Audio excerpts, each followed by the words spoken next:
This video cost me a $1 million a month account. Back in 2021, when I was running paid ads for an account called Springboard to Wealth from Patch Newin, we owned the whole click-to-close process. We owned the marketing, the funnel building, the sales team, and the reporting, which allowed us to have a lot more leverage when scaling an account. And it's where the moment where I've tested my media buying skills and my whole, let's call, click to close understanding of the acquisition process, because I was the person that built the funnels, scripted the ads, ran the paid ads, and we were spending up to $250K a month on some months. So that experience and how we lost the account taught me the biggest lesson that I'm going to share here with you on why most sales operations cannot scale.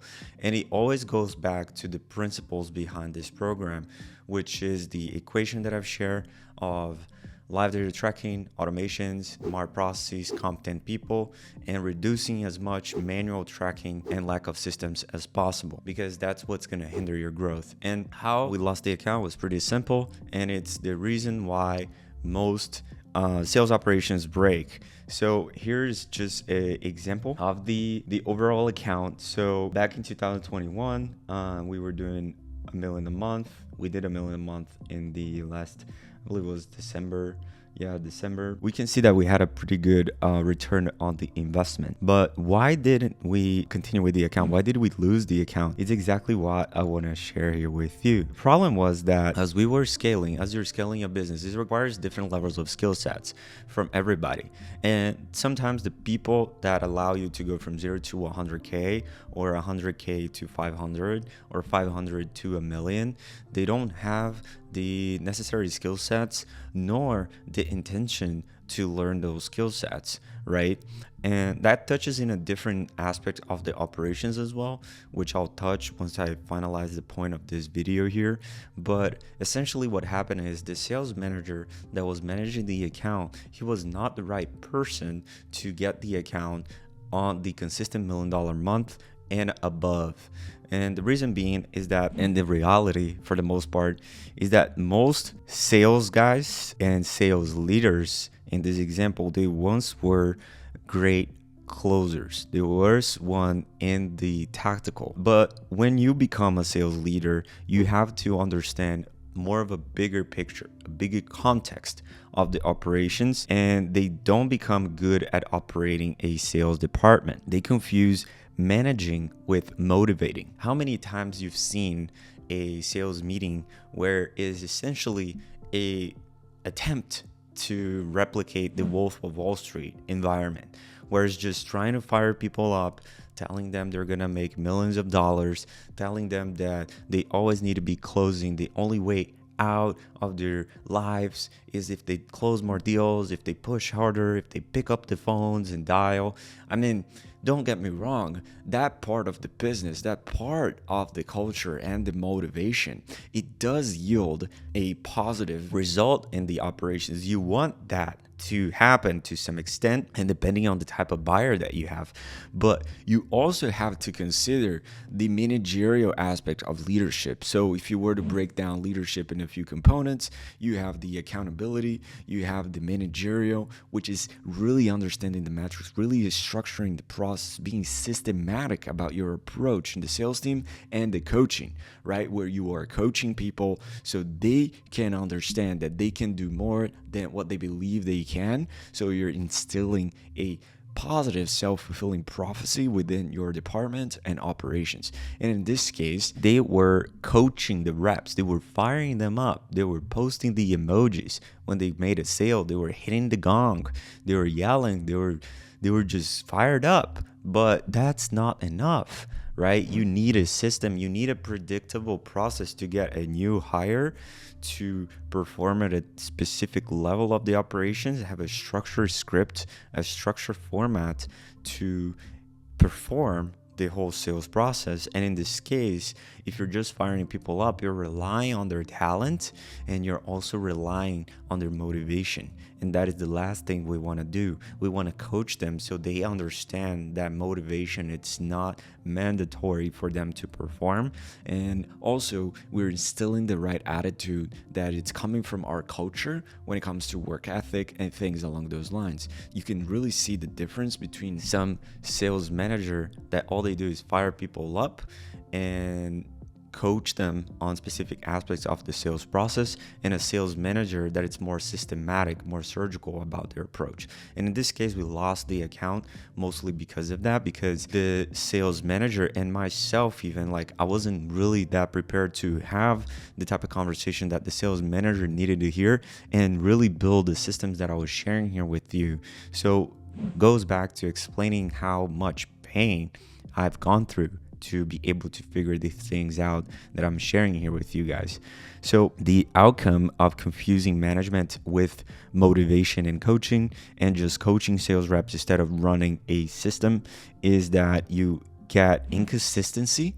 So your onboarding is not consistent, and you get inconsistency in the pitch, in the sales process, in the approach with the prospect. You don't make your decisions based off of just data. You look at their metrics, but you're not necessarily comparing the best performing reps with the lowest performing, or identifying which stage of the sales process they're falling short, or handling the objections that they may have during the coaching call with you when it comes to the reasons why they're failing, or even building structured, let's say, learning system management, learning management system to help them go through the onboarding in a sequencing of steps, right? So what that does is that you get some top performers every now and then, and for the most part, they are the ones that it's kind of holding your team together, but they operate very differently. You don't have a homogeneous culture, and for the most part, most reps underperform. So as you're adding new reps on the calendar and you're giving them at-bats on the phones, you're technically hindering the quality of your sales operations, especially if you don't have the routing system that we're going to be covering in the next stages of this program. So what that does is that sometimes the sales director or the founder gets stuck in Slack because he's trying to fix the customer success problems of a sales rep that promised something that was not true, and he's trying to fix the fact that the person who got onboarded was it's seeing something different in the program because the onboarding supervisor or the customer success manager doesn't have access to the sales recording so that he can address the goals that the person is hoping to accomplish in the program based on the AI transcript or something along those lines from the sales recording. And the sales reps complain about the lead quality because whenever they get on the phones, we don't have a structured sales process, so the performance varies a lot. And if we don't have the manual data, they will complain about the lead quality always. They will always default to saying the lead quality is the reason why they're not reaching their quota. And you as the founder has to navigate this lack of consistency between marketing, sales, and customer support. But it all comes down really to a better systematized approach to your sales process. So the sales department in and of itself is one of the highest pressure departments in the business, right?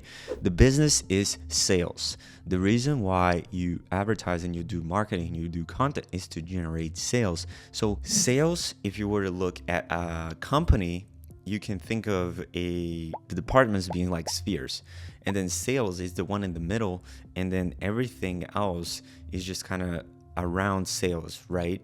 You want to make sure that sales is the central piece of your organization, and it is really the most exposed team in the company, right? If the sale doesn't close, nobody eats. So that pressure creates chaos, even if there's no systems.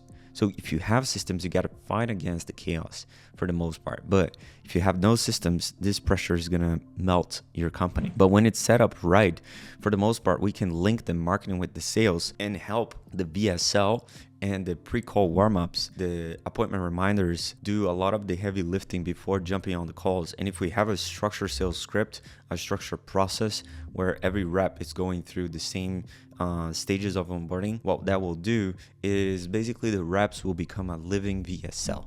They will understand the customer positioning, they will understand the unique value proposition of your business, and they will be able to relay that to the prospect in a more systematized fashion that does not sound robotic, but at the same time is highly standardized and scalable. All right.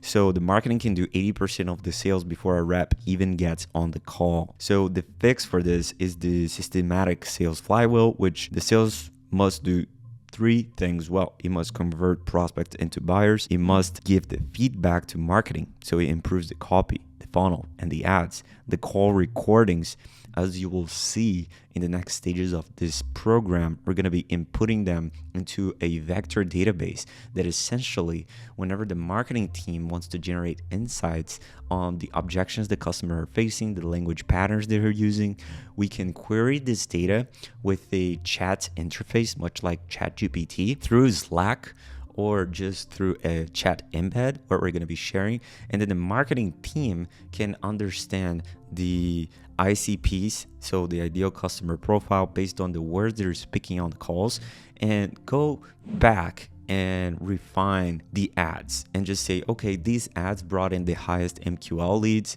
Here's what they're saying on the call. How can we test the headline? How can we test the hook based on this information that we're receiving here? All right, so you see the power of having a structured system here. And then pass the insights of the sales to the customer support as well, because what happened is, for the most part, most businesses, they have an onboarding call, but most times the onboarding supervisor does not have access to the sales recording or any insights that would allow them to sell the person again on the program. So when you onboard somebody from a like 10K sale, for example, and they have an onboarding call in this case, that onboarding call is just not to share the information they're going to be learning in the program, the promise of the program. You also want to go back and really understand the objections they had, the untold fears, the untold desires, and you want to try to highlight these during the onboarding calls so that they feel like we're reselling them on the program, but more in a product-based orientation where it's linking the product information with the prospect insights from the sales call. So we have to sell them again whenever they come and become a customer. And the way we do that, it's linking the sales information with the onboarding process. All right. So when this flywheel works, the sales gets easier because it gets more standardized and streamlined. The marketing gets sharper because it's not only just relying on the ad data through Hires or the hooks, how much time the person watched the VSL, but it's also pulling the sales call information. And we're also going to be pulling the application information to find the best pockets of customers. And then the customer success gets more proactive, because if I'm jumping on an onboarding call and the customer success representative received the application information that is submitted during the marketing funnel, the sales call AI analyzed, and we're blending this application information with the sales call AI analyzed and with the script for the customer onboarding, and the coursework, how do you think the quality of this call is going to look like? It's going to be completely different. It's not going to be a scripted call where we're just sharing, oh, here's where you go to find this thing, here's where you go to find that thing. It's more of like, hey, I've noticed that you have this type of business, this is the type of goal that you want to achieve, here are the problems you want to avoid, and here's how this program can help you achieve all of this in a very customized fashion. All right, so when the flywheel is working, all those things are true. And then you will get higher conversions, you'll get lower refund rates, and you will also get happier reps who will stick around, because what can happen is the rep lifetime cycle as well increases, right? I've seen multiple times a person that is crushing on the operation as a closer and they stick around for 1 to 2 years, but they're just doing the same process over and over again, and that burns them out. So if we can find a way to always kind of reiterate what are the points that they can improve, we can kill that repetition in a way where they can also see learning opportunities within your business. But we lost a lot of high performers because these happier reps, the higher performing reps as well, didn't see growth potential within the business. So why most operations break? Because people are doing the same thing. They're doing the same thing as everyone else, and they're all stuck in the same results, and they're asking themselves why they're there. There's no silver bullet. First of all, here's a combination of factors that will allow you to take it to the next level, but you're relying on end-of-day reports. You're relying on manually updated trackers, and you have a gut feeling from sales managers. You can go to places with this, don't get me wrong. You can scale to millions of dollars, but it's not necessarily if you can, is the what if you had a better system? What's the opportunity cost as well? So even if you think you're doing well, think about how much better you could be doing. Not in the sense of like just profitability and cash collected, but you yourself, how much easier it would be to delegate and systematize your processes if we were following the methodologies here that we're sharing throughout this program. And here's the reason why, for the most part, this process fails here. It's because it's slow, so you don't get really actionable data-driven insights very frequently. It's inconsistent because some reps, they can forge their data, they can forget about a deal they close, they can just like mess up the data input, and it hides the real problems. Because if we're just looking at numbers in a spreadsheet without being able to see what are the characteristics of the customer profile behind those numbers, we're going to be hindering our ability to enhance the marketing engine as well. All right. So what makes this different, right? And we're going to be building the live data dashboards.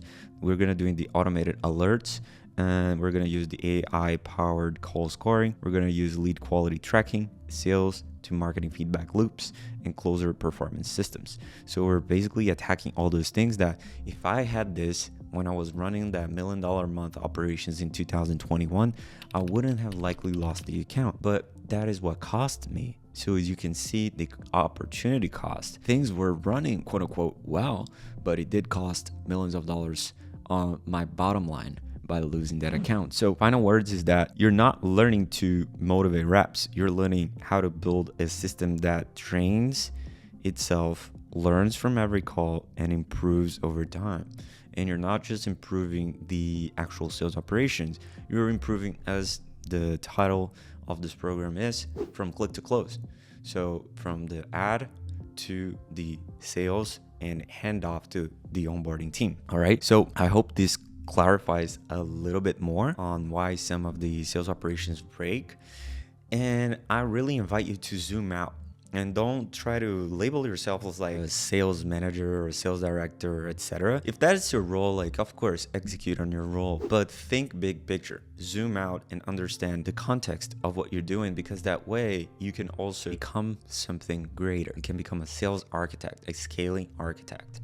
All right. So I'll see you on the next video. Hope this video was helpful, and have a good one.